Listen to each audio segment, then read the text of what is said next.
Now, follow this technique which I'm going to outline for you, and you'll never want for wealth all the days of your life, for it is the master key to wealth.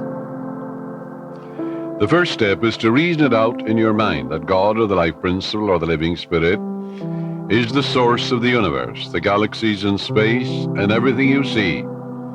Whether you look at the stars in the sky, the mountains, the lakes, the deposits in the earth and the sea, or all animals and plants. The life principle gave birth to you, and all the powers, qualities, and attributes of God are within you. Come to a simple conclusion that everything you see and are aware of came out of the invisible mind of the infinite, or the life principle.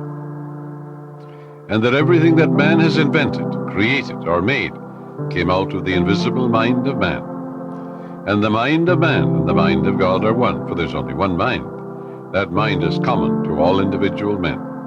Everyone is an inlet and an outlet to all that is. Come now to a clear-cut decision that God is the source of your supply of energy, vitality, health, creative ideas, the source of the sun, the air you breathe, the apple you eat, and the money in your pocket.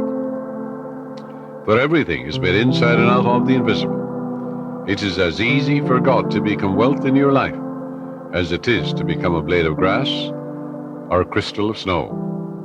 The second step, decide now to engrave in your subconscious mind the idea of wealth.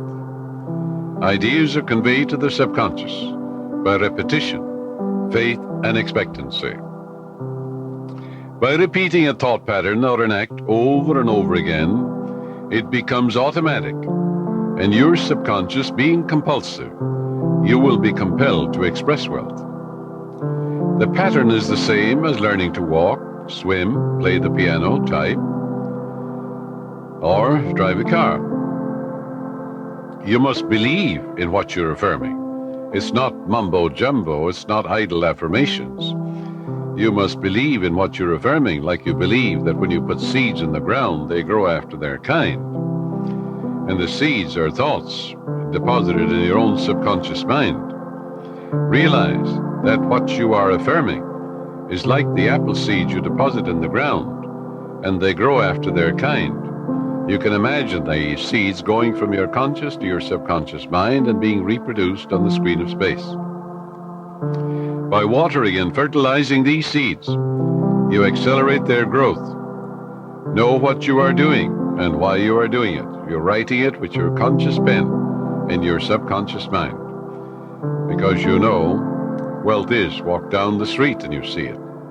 Can you count the flowers along the road as you drive? Can you count the sands on the seashore? Can you count the stars in the sky? Can you count the wealth that you're walking on? Yes, underneath you. Maybe oil, gold, silver, uranium. Do you ever think of the riches of the sea, the soil, the air? So repeat, third step is repeat the following affirmation for about 5 minutes, night and morning. I am now writing in my subconscious mind the idea of God's wealth.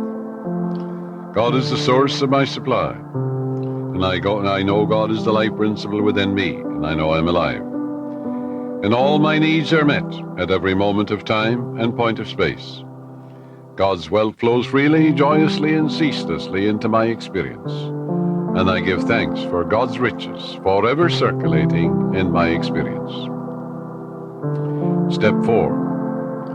When thoughts of lack come to you, such as, I can't afford that trip, or I can't meet that note in the bank, or I can't pay that bill, never finish a negative statement about finances.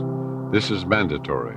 Reverse it immediately in your mind by affirming, God is my instant and everlasting supply, and that bill is paid in divine order. If a negative thought comes to you 50 times in 1 hour, reverse it each time by thinking and affirming, God is my instant supply, meeting that need right now. After a while, the thought of financial lack will lose all momentum, and you will find your subconscious is being conditioned to wealth. If you look at a new car, for example, never say, I can't buy that or I can't afford it. Your subconscious takes you literally and blocks all your good. On the contrary, say to yourself, that car is for sale. It is a divine idea, and I accept it in divine order through divine love. This is the master key to wealth. It's impossible for any sincere person to practice this technique and not have all the wealth he or she needs all the days of your life. So follow it, and you're setting the law of opulence in operation. It will work for you as well as for anybody else. The law of mind is no respecter of persons. Your thoughts make you wealthy or poor. Choose the riches of life right here and right now.